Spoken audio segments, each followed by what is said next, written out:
Salam sejahtera untuk kita semua. Pelajaran Sekolah Sahabat dengan tema utama Kebenaran Zaman Ini dalam Kitab Ulangan. Pelajaran ke-12, Kitab Ulangan dalam Perjanjian Baru. Kamis 16 Desember, hal yang menakutkan.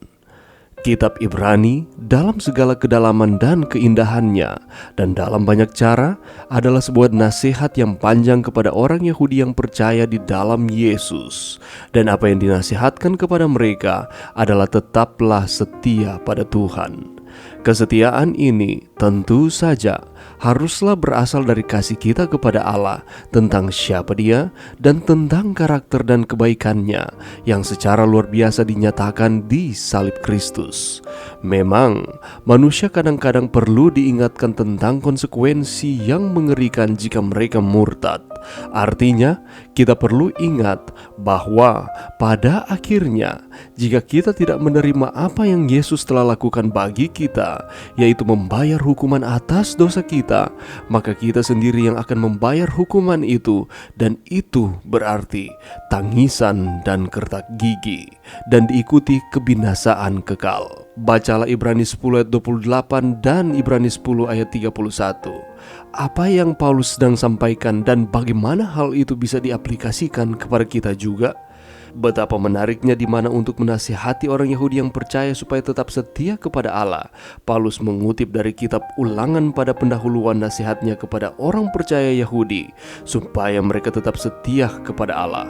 Paulus mengutip dari Ulangan 17 ayat 6 dalam hubungannya dengan sebuah fakta bahwa seseorang dianggap layak untuk mati akan menghadapi kematian itu hanya setelah paling tidak ada 2 orang bersaksi melawan orang tersebut. Tetapi Paulus melakukan hal ini untuk menyatakan maksudnya bahwa jika ketidaksetiaan bisa menuntun pada kematian di bawah perjanjian yang lama, betapa besar lagi hukuman yang harus dijatuhkan atas dia yang menginjak-injak anak Allah, yang menganggap najis darah perjanjian yang menguduskannya, dan yang menghina roh kasih karunia. Dengan kata lain, engkau memiliki lebih banyak terang dan lebih banyak kebenaran dibandingkan yang mereka miliki. Dan engkau tahu tentang pengorbanan dari anak Allah bagi dosamu. Jadi jika engkau murtad, penghukumanmu akan lebih besar daripada mereka.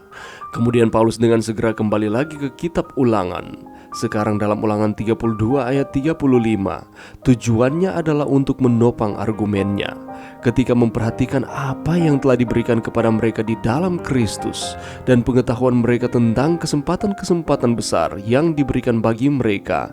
Tuhan yang mengatakan, pembalasan adalah milikku, akan menghakimi umatnya karena kemurtadan dan ketidaksetiaan.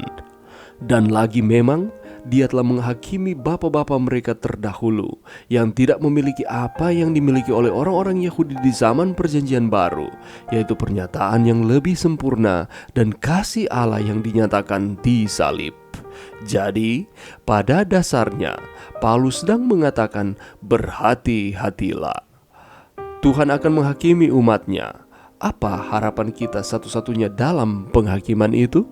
Pelajaran yang bisa kita dapatkan pada saat ini, kalau kita membaca di dalam Ibrani pasal 10 ayat 26 sampai 31, kita akan melihat bahwa ada hal-hal yang tidak diinginkan Allah yang harus dialami oleh manusia, tetapi itu konsekuensi akibat dari pilihan mereka.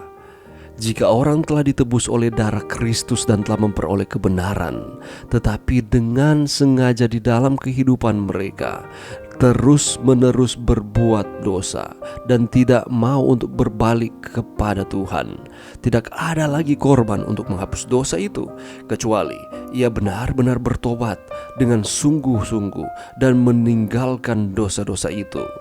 Juga kalau ia tetap sengaja melakukan dan menggeluti dosa itu, jangan harap dia dapat diampuni. Tetapi yang ada ialah kematian yang mengerikan akan penghakiman dan api yang dahsyat yang akan menghanguskan semua orang durhaka. Kita boleh baca itu di dalam ayatnya yang ke-27.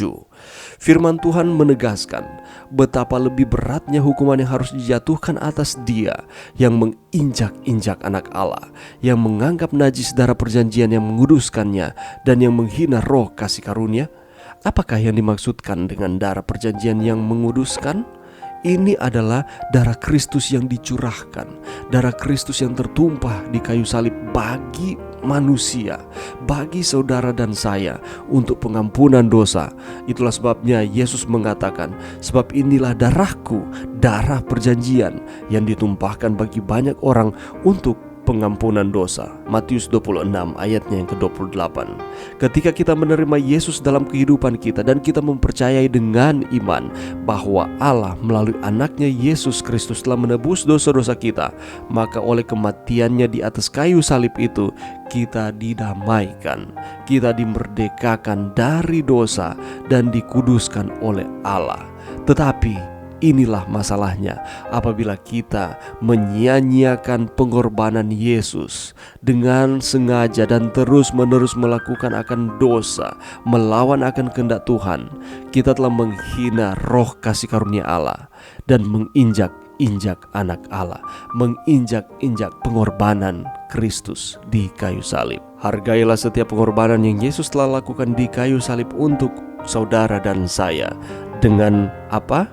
Dengan hidup setia kepada Tuhan, taat sesuai dengan firman Tuhan, sehingga kehidupan kita akan terus diarahkan untuk setia berserah sepenuhnya kepada Tuhan. Mari berdoa. Terima kasih Tuhan atas firman-Mu pada saat ini.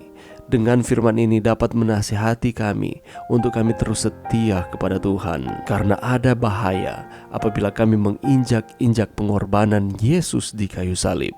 Itulah sebabnya Tuhan, kami mau untuk terus berharap sepenuhnya kepada Tuhan dan menghargai pengorbanannya di kayu salib. Ini doa kami di dalam nama Yesus. Amin.